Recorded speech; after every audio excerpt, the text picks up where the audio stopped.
ANC and Swapo were sister liberation movements that collaborated closely in the struggle for the liberation of South Africa and Namibia.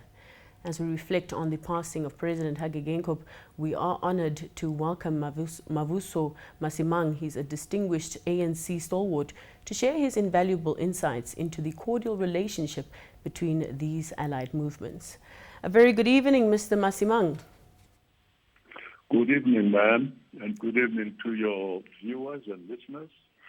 Thank you so much for joining us on NBC News. Now, you are an ANC stalwart. Your party and Swapo had been sister liberation movements. What can you say stood out in the relationship between the two parties? It was a very strong relationship. I go back to the time maybe when the late president, may his soul rest in peace, and I were living quite independently to go for studies abroad. We met in Francistown in Botswana at a place which used to be a refugee center.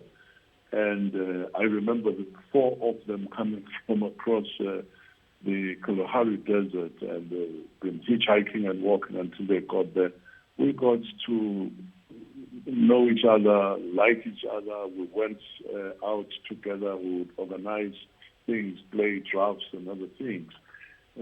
But he was destined for study. Eventually that became America, and I was destined to go for military training. And so we parted ways after that really nice 2 months or so in Francistown in Botswana. And we didn't really meet, he and I, until he came back to Zambia now to start the Institute for Namibia as the first director. That institute bears his name. Anybody else came after. I was studying at the University of Zambia then because I delayed my time doing other things.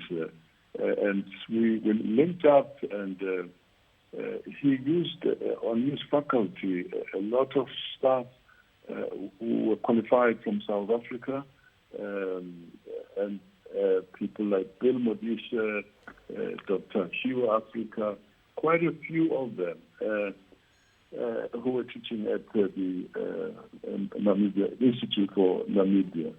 We stayed together for some time, and we were in Zambia. He was always really highly regarded, intellectually equipped himself. I think I recall that he went for further studies in the UK, where he obtained his PhD, but I wasn't there. We were aware of what was happening. So that was the relationship by and large in exile. But Swapo, since you talk about Swapo and the ANC, even on the military side,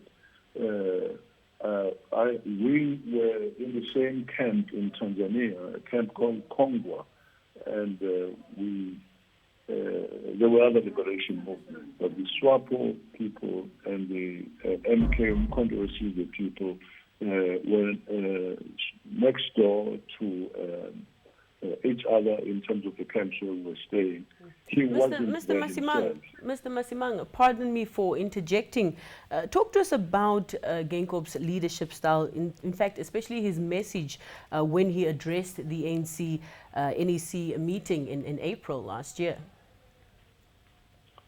No, I'm afraid I would not be able to do that because I was out of the country and doing other things. So I missed that. All I can say really, without putting things in too many words, is that in all the time when he assumed the premiership and later the presidency of Namibia, his relationship with the African National Congress was very, very strong. It's known that he and President Cyril Ramaphosa met from time to time, but he would come to South Africa and would meet. I do not recall. I do not know the message because I wasn't in the country. Mm-hmm. Can you tell us what you made of President Geingob's presidency, particularly his last term? I think I was we were also inspired with the strides that were being taken by Namibia. We thought it was really taking it. It was really taking it into the modern world. Very progressive, the area that would be of greatest interest to us, foreign policy. It was an internationalist, very strong SADC supporter, and just generally took positions that were extremely progressive. I was very happy to hear recently, of course, it was no longer well when the ANC, when the government, of South Africa took Israel to the International Court of Justice, that very soon when the Germans started behaving in a strange way, Namibia came forward. It's just that part of solidarity and said, you dare not talk about supporting Israel. You haven't settled your own thing about genocide in Namibia, where so many people were killed. All right. Now, as Namibians are mourning the passing of our sitting president, perhaps just some advice to Namibians following the death of the president and a sitting president indeed. Well, really one can share one's really very sincere appreciation of the capabilities of the man. I said to somebody else that a huge tree has fallen in Namibia, a baobab. But, you know, we have lost, the Namibians have lost a son of the soil. Africa has lost an Africanist. And just generally, the progressive international community will have been aware of how broad, how progressive his views were.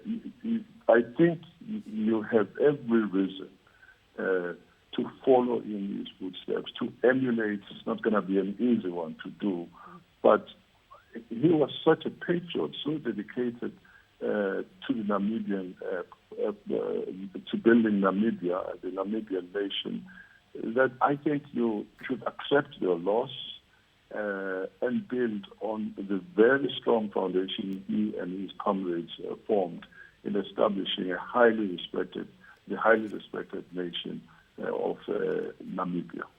All right, Mr. Masimang, thank you so much for your insights and thank you for your time. Thanks for having me. Well, there you have it. That is Mavuso Masimang. He is a distinguished ANC stalwart, just sharing his insights and his observations and his experience working with the late president.